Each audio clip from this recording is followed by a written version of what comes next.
A esta hora, el encuentro que esperabas. Encuentro con la ciencia con Modesto Montoya.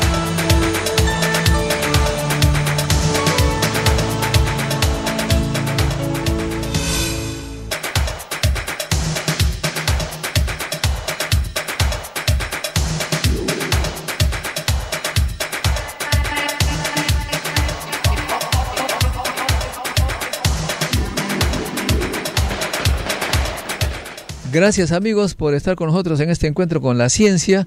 Hoy día estamos con 3 jóvenes que están interesadísimos en cosas extraordinarias porque son pues de la Asociación Peruana de Astrobiología, un nombre realmente que llama la atención porque significaría la biología en los astros, fuera de la Tierra. Creen en seres extraterrestres. ¿A qué se dedican estos jóvenes? Estamos con Octavio Chong, que es profesor de la Universidad de Lima, fundador de la Asociación Peruana de Astrobiología. Estamos también con Víctor Román, biólogo, también con el biólogo José Antonio Amani Rojas, fundador de la Asociación Peruana de Astrobiología, especialista en conservación de plantas. Pues a ver, Octavio, cuéntanos un poco de qué se trata esta asociación media rara. Bueno, antes que nada, buenos días, doctor Montoya, gracias por la invitación. Nosotros somos la Asociación Peruana de Astrobiología, ASPAST, que es un organismo sin fines de lucro que se dedica a la divulgación científica en temática astrobiológica. ¿Qué es la astrobiología, para empezar? Eso. La astrobiología es una disciplina científica, aunque algunos cuestionan su naturaleza disciplinar, que ya trataremos más adelante, que aborda, dentro de muchas temáticas, la cuestión de la vida en el universo. La pregunta de antaño, ¿estamos solos o no en el universo? Siempre nos ha fascinado. Le hemos dado nombre a las estrellas, tratando de darle un sentido, porque el ser humano siempre le busca el sentido a las cosas. Sin embargo, con la astrobiología vamos a poder tener una explicación, ya no mitológica, ya no a partir del mito, sino más bien a través del discurso de la ciencia. Y por ello es que la astrobiología, como su nombre lo indica, dice astro, estrellas, biología, vida. Uno podría pensar vida en las estrellas, lo cual es imposible. Efectivamente, no es posible. Un poquito caliente la cosa ahí, ¿no? Así es. Sí. No se trata de la vida en las estrellas, sino más bien de los planetas que puedan orbitarla. Por ejemplo, voy a decir 4 pilares básicos de la astrobiología que se pudieron delimitar en los años 90, más que nada en el Instituto de Astrobiología de la NASA. La primera es justamente los exoplanetas, que son planetas que orbitan otros sistemas solares. El interés está en que uno de esos exoplanetas puede ser habitable, puede contener vida. Otro de los focos de interés de la astrobiología que logró resurgirla fue Europa, que es una luna de Marte. ¿Cuál es el interés en Europa? Debajo de, disculpen, la luna de Júpiter, los nervios. La luna de Europa, la luna de Júpiter. Está en la luna, ¿eh? Sí, estoy en la luna. Lo que sucede es que debajo de la superficie de Europa se sabe que hay agua en estado líquido. Entonces, es probable que hayan formas de vida que soporten condiciones extremas. Por ejemplo, los extremófilos, ¿no? Sabemos que, por ejemplo, los tardígrados, los ositos de agua, que me puede confirmar el biólogo, soportan condiciones extremas que para nosotros no podríamos tolerarlas. Y otro de los puntos de debate que ayudó a resurgir la astrobiología, y digo resurgir porque la cuestión del tema de la vida en el universo siempre está con nosotros, sino que ahora en ámbito científico. Otro de los puntos es el meteorito Alan Hills, que cayó en la Antártida en el año 1984, que provenía de Marte, y en el análisis que se le hizo, pareciera que hubo una especie de fósil, de microorganismo, que ahora ya se sabe que no era ningún microorganismo, pero sin embargo, la sola controversia suscitó el interés y el debate por la vida en el universo. Ahora, a esto se le debe añadir que la astrobiología se diferencia de la exobiología, porque la astrobiología reúne no solo ciencias biológicas, ciencias de la vida, la física, la astronomía y demás, sino también ciencias planetarias, incluso ciencias sociales. El interés social, incluso la hoja de ruta de astrobiología de la NASA del año 2008, nos menciona que dentro de su último, el 4º principio de astrobiología, es el potencial de divulgación científica. Y no solo eso, sino que cuando tratamos de hablar de la vida en el universo, tenemos que coger elementos de otras disciplinas.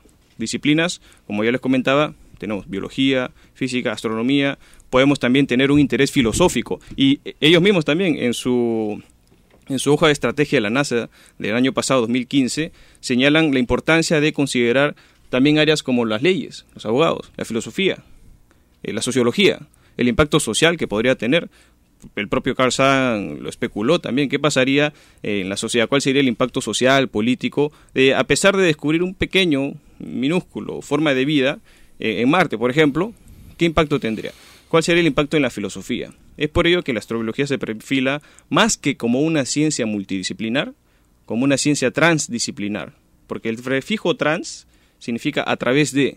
Y justamente le hice una pequeña encuesta a Charles Cockell, que es el presidente de astrobiología de Reino Unido, y también le pregunté a otros astrobiólogos respetados en el mundo, Julio Valdivia, Roberto Arechaga, y cuando yo les preguntaba cuál es la metodología de la astrobiología, porque efectivamente si es una ciencia debe tener una metodología, como lo tiene la biología, la astronomía y demás. ¿Cuál es la metodología de la astrobiología? Lo curioso es que ellos, sin ser filósofos muchos, me respondieron, no tiene una metodología propia, sino que usa la metodología de otras disciplinas para que en el proceso de estudio, en el proceso del análisis de los objetos de estudios, va emergiendo una manera, un proceder particular.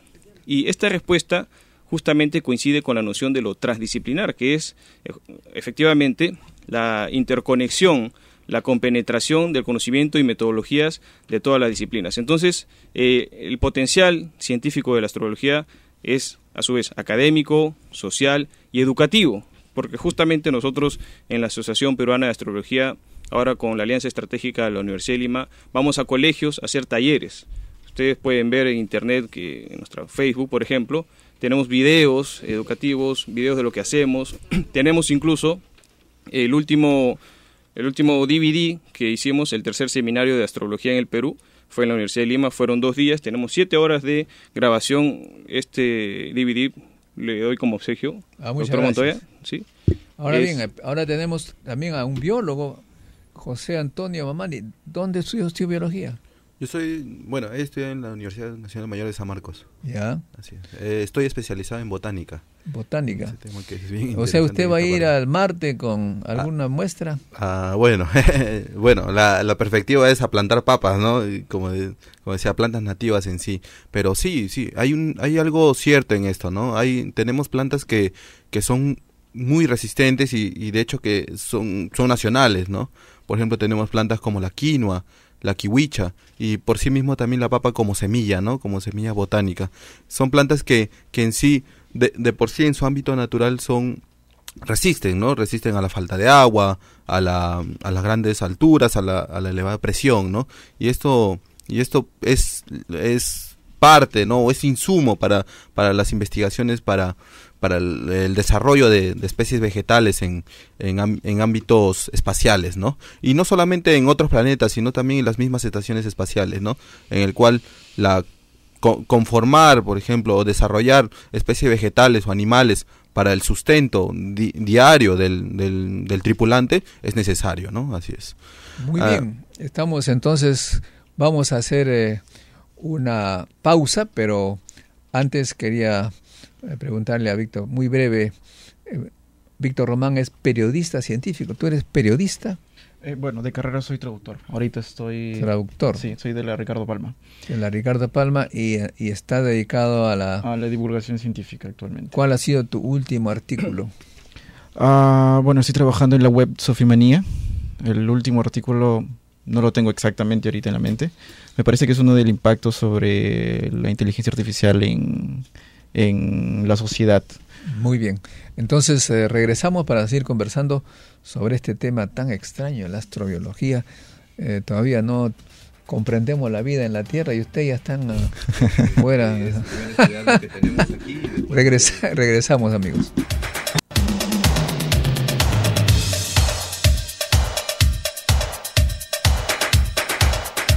Gracias, amigos, por seguir con nosotros en este encuentro con la ciencia. Estamos ahora hablando con 3 jóvenes.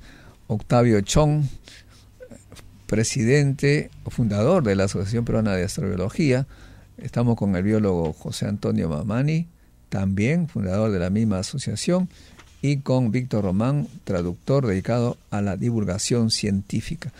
Bueno, entonces, ustedes también participan en el Encuentro Científico Internacional, ¿no? Efectivamente, participamos en el Encuentro Científico Internacional ya 3 años seguidos aproximadamente. Tenemos, por lo general, la mañana y la tarde dedicadas exclusivamente a temática astrobiológica. Invitamos a profesionales, a público en general, a que asistan a nuestras conferencias, en donde pueden conocer, y eso es lo particular de la astrobiología, que cuando uno va a una conferencia de astrobiología, no solo va a aprender de física, también puede ir a aprender de astronomía, puede aprender de filosofía, porque tenemos incluso, por ejemplo, una temática es el análisis paradigmático del surgimiento de la astrobiología. Y eso muy bien, ahora tenemos a Víctor Román, que es periodista, bueno, traductor dedicado al periodismo. ¿Cómo tú ves esta actividad de la divulgación científica en el Perú, Víctor? Bueno, está en pañales. Se necesita hacer mucho más. Pero en todo caso, en los últimos años he visto un crecimiento por parte de, sobre todo las nuevas generaciones, en la divulgación científica. Lo que estamos haciendo en ASPAS, por ejemplo, en la Asociación de Astrobiología, es importante porque estamos yendo a colegios. Y no solamente colegios, sino también organizamos conferencias como el DVD que le estamos regalando, y todo esto es sin fines de lucro, es de manera gratuita. ¿Pero tienen algunos fondos que les ayuda a alguien? Sí, justamente en el desarrollo de la existencia que tiene ASPAS ya casi 3 años, se han ido reuniendo diferentes instituciones que nos apoyan. Por ejemplo, además de la Universidad de Lima, la Red Peruana de Divulgadores Científicos, que nos provee de los colegios, ubicaciones estratégicas para poder ir y dar las charlas. También estamos recibiendo apoyo últimamente de la Universidad Cayetano Heredia, y así paulatinamente vamos todos reuniendo fuerzas, siempre con el enfoque de divulgación científica desde una perspectiva transversal, que integre, que nos dé una visión no solo de las ciencias, también de las humanidades. Y otra cosa que se podría añadir es que efectivamente nosotros en nuestra filosofía de divulgación lo hacemos todo de manera gratuita. Los seminarios que hacemos no los cobramos. Hace poco tuvimos el Día Internacional de la Astronomía, hemos dado volantes, pines, todo con el fin de atraer al público a la ciencia, porque ustedes saben que la ciencia en el Perú no está muy fuertemente desarrollada, y un pequeño paso es la divulgación científica. Ahora bien, la biología, por ejemplo, que es un tema que en el Perú debería estar realmente muy difundida.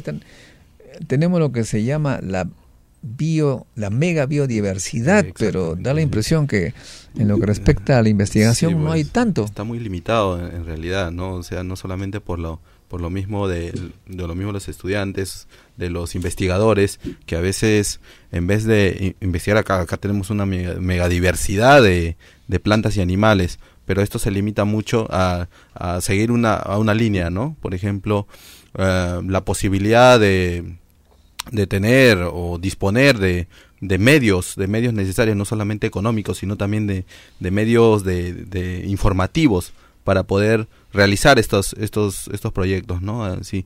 Tenemos una gran diversidad de plantas y animales, ¿no? La perspectiva en sí como asociación es tratar de investigar o tratar de incidir bastantes en ello para poder tener una referencia en sí y ver el potencial y divulgarlo a todas las personas que están involucradas, en este caso los estudiantes, ¿no? Respecto a las pruebas, a las informaciones experimentales del exterior, ¿qué es lo que más se acerca, del punto de vista de biología, a algo llamado vida?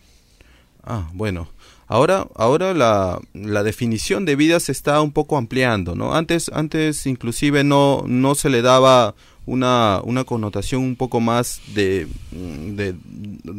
definición de lo que es la vida en sí. Solamente se limitaba a las plantas o a los animales, a todo lo que se veía, pero ahora se está tomando mucho más en cuenta, por ejemplo, organismos que antes eran considerados un límite entre ellos, como por ejemplo los organismos extremófilos, ¿no? Las bacterias, las arqueas, ¿no? Que en sí son material genético posible y vital para poder estudiar, por ejemplo, para poder investigar, inclusive, y tener un vasto conocimiento de los estudios en el proceso de habitabilidad o de terraformación, ¿no?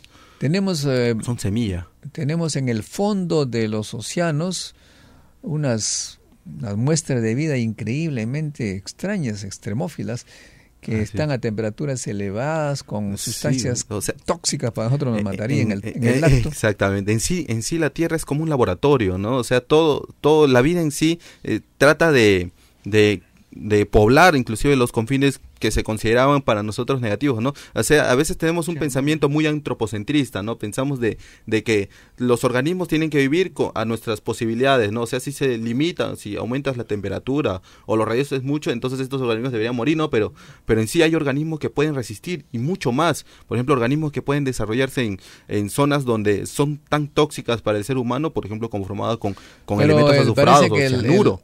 Lo más tóxico para la vida es el hombre. Bueno, sí, la referencia de la plaga, ¿no? El organismo humano que se desarrolla exponencialmente. Pero y no, trata de limitar la vida. Una prueba concreta es, aquí Víctor está hablando de Chernóbil. Así es. ¿Ustedes saben qué está ocurriendo en Chernóbil ahora? Bueno, en este caso mira, la vida en sí siempre va a tener limitantes, ¿no? No solamente limitantes como el ser humano, ¿no? Que es uno de ellos, ¿no? Que está en la actualidad, sino tuvo también limitantes geográficas, limitantes, por ejemplo, de otros organismos, ¿no? Y esto hace que la vida o los organismos vivos comiencen a desarrollar procesos de adaptación. Tratan de adaptarse a ese medio. Por ejemplo, vemos árboles que ahora son de un color rojo brillante, ¿no? Cerca de estas plantas nucleares, ¿no? Ahora es un proceso de adaptación. Pero me refería al hecho ya totalmente comprobado que Chernóbil dio lugar a una evacuación pues de personas, creo a 30 kilómetros a la redonda, una mismo, cosa sí. así. Y ahora que se ha ido a visitar qué está pasando dentro, resurge la vida. Exactamente, sí. Había plantas que antes habían desaparecido, aparentemente vuelven. Animalitos que antes estaban en vía de extinción, regresan. O sea, hay un repoblamiento de Chernóbil gracias a que ha desaparecido el hombre. Bueno, en realidad, aunque esté el hombre o no, la vida va a seguir avanzando, ¿no? El hombre se podría decir que es una limitante con el concreto, igual en Fukushima están surgiendo animalitos pequeños que aparentemente habían desaparecido, o sea que realmente el hombre modifica el ambiente de tal manera que mucha vida desaparece. Pero basta con hacer una autopista y pero generas una barrera, ¿no? Una barrera vital. Así como tenemos la capacidad de destruir, creo que también tenemos la capacidad para crear. Pero más es lo que se destruye. Imagínate lo que está sucediendo en Madre de Dios. En Madre de Dios se está matando gente en realidad, porque cuando echan esos ácidos en los ríos, la gente que vive más abajo, río abajo, se alimenta con agua totalmente contaminada y muere, y nosotros somos inconscientes. Incluso acá en la sierra hay minas, relaves, totalmente contaminan el agua subterránea. Acá llega agua tóxica. Claro. Sí, pero los humanos somos más que eso. ¿Peor o mejor? También podemos tener aspectos positivos y lo que quería decir era, por ejemplo, que tenemos la capacidad en este momento, bueno, no ahorita, pero en un futuro cercano, de llevar también la vida a otros lugares donde no exista. Claro. Entonces tenemos la capacidad también, en realidad, si nos enfocamos en eso. Se está adaptando en es un proceso. Esas cuestiones ya es una cuestión ético-moral, o sea, del científico, del empresario incluso. O sea, allí no solo se trata de mayor tecnología, de hacer una carretera de los ingenieros, también de una perspectiva que va más allá de la propia disciplina. Es una cuestión de la persona. ¿Qué tan responsables somos nosotros? Y eso también se ve en astrobiología. Por ejemplo, en la hoja de estrategia de la NASA se indica cuál es nuestra responsabilidad moral, ética, de llevar vida a otros planetas, tipo Marte. ¿O hay alguna responsabilidad? ¿Quién asume la responsabilidad si nosotros contaminamos o matamos la vida que estemos tratando de analizar? Porque hay un tratado de protección planetaria si traemos objetos a la Tierra, pero no sucede lo mismo. O sea, si yo ahorita hago un cohete, digamos, ¿no? Hipotéticamente, hago un cohete, lo mando a Marte, contaminado, ¿alguien me manda a la cárcel por eso? No, pero... Bueno, realmente es una cosa muy interesante. Lo único que se sabe de la biología y el hombre es que hay más de la mitad, creo todavía mucho más de eso, de especies que han desaparecido gracias a la actividad del ser humano. Bueno, pero ustedes van a llevar vida primero a Marte, ¿no es cierto? Y se sabe también que la Tierra va a desaparecer en miles de millones de años. Así es, sí, pues, de modo que tendrán que irse preparando. Sí. Amigos, entonces, gracias por estar con nosotros. ¿Tienen ya algún expositor estrella para este encuentro científico que comienza, dicho sea de paso, el 30 de julio? El 30 de julio al 1 de agosto está el Encuentro Científico Internacional. Aquellos que tienen trabajo, ustedes también deben presentarlo hasta el 15 de junio para que salga publicado. Si tienen resúmenes, para que salgan publicados en el libro de resumen.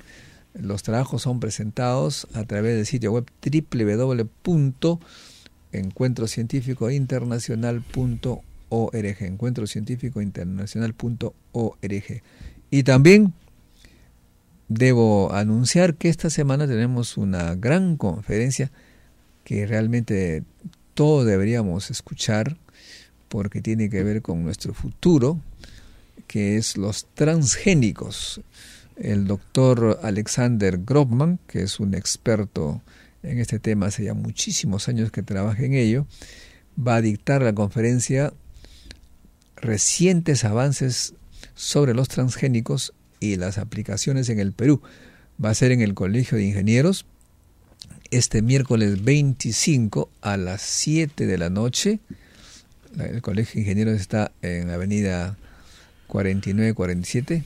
Como somos socios con la ASPAT, que los miembros de la asociación vayan a esta conferencia, que ellos de paso el Colegio de Ingenieros le presta tal importancia que va a haber sándwiches, vino, así que en lugar de ir a comer a casa, vayan a la conferencia del Colegio de Ingenieros en Avenida Arequipa 4947 este miércoles 25 a las 7 de la noche. Después de escuchar la conferencia transgénicos, van a consumir alimentos no transgénicos.